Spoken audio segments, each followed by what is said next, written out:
எரியிற நெருப்பில் எண்ணெயை ஊற்றாதன்னு சொல்லுவாங்க. அதாவது தகன்னு ஒரு நெருப்பு எரிஞ்சிட்டு இருக்கும்போது அதில் தண்ணியை ஊற்றி அணைக்காமல் பெட்ரோலை கண்டு போய் ஊற்றுனா அது இன்னும் கவகவன்னு பற்றிட்டு எரியுமே தவிர அந்த நெருப்பு அணையாது.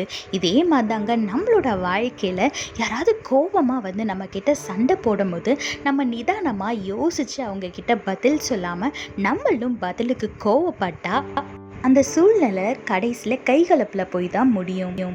வேதத்தில் பாருங்க, நீதிமொழிகள் 15:1 போட்டிருக்கு, மெதுவான பிரதியுத்திரம் உக்கிரத்தை மாற்றும், கடும் சொற்களோ கோபத்தை எழுப்பும்னு வேதத்தில் போட்டிருக்கு. ஆமாங்க, ஒருத்தவங்க கோபமாக வந்து நம்மக்கிட்ட சண்டை போடுறாங்க அப்படின்னா நிதானமாக அவங்க என்ன சொல்கிறாங்க, எதனால் கோபமாக இருக்காங்கன்னு ஃபஸ்ட்டு நீங்கள் கேட்டுட்டு அதுக்கப்புறம் இதுதான் நடந்துச்சு, இப்படி தான் இந்த சிச்சுவேஷன் அப்படின்னு நீங்கள் பொறுமையாக அதை வந்து எடுத்து சொல்லும் போது அவங்க புரிஞ்சுப்பாங்க. அந்த சூழ்நிலையும் மாறும், உங்களுக்குள்ளேயும் எந்த மனஸ்தாபமும் இல்லாமல் ஸ்மூத்தாக அந்த பிரச்சனை முடிஞ்சிடும்.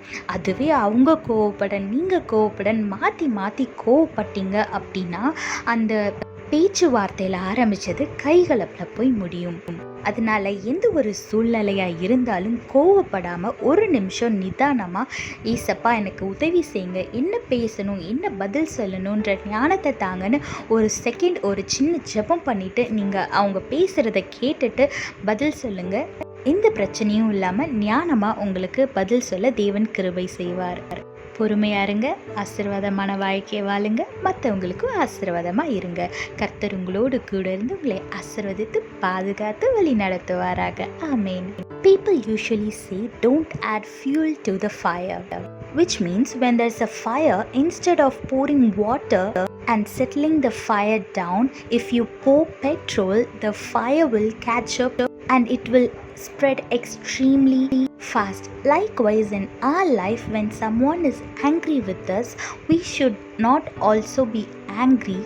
We should listen to them calmly and we should answer them in a soft manner. Look what the Bible says in Proverbs chapter 15 verse 1. A gentle answer quiets anger, but a harsh one stirs it up.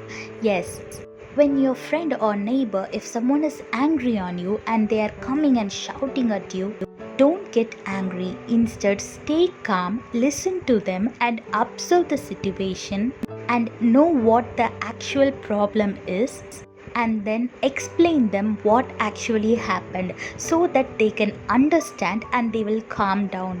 But instead, if you also get angry and shout back at them, the problem which should end in peace will end in tragedy. So whatever the situation is, calm down and pray to God at that second to help you handle that situation wisely, and He will help you answer wisely and He will help you solve the problem in a soft manner. So whatever happens, stay calm, act wisely, live peacefully and be blessed and be a blessing to others. God bless you all. Have a blessed day. Amen.